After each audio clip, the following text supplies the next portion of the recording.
Igbo nwa m, good morning. Oh, na udu mmiri drone here yesterday.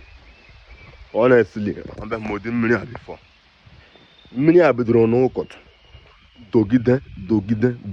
dogide mmiri bidoro ebe 9 o'clock ụkọtụ wee doge without stopping doge wee doruo around 1 to 1:30 p.m. I feel ọwụ na ọwụ ihe agha asị na ọwụ obodo na-akpakọ ha ọnụ n'obodo enweghị ndị na-eji dịka otu Afrịka asị na otu Naijiria asị na mmiri doo ide agba ụdịka mmiri ya agban yesterday ide ya agban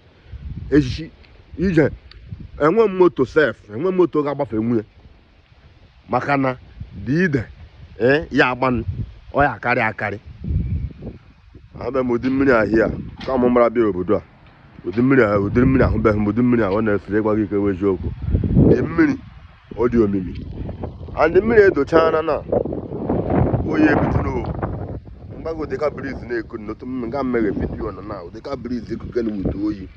honestly summer don finish the summer ọgwụgwọ emezi ha kọtara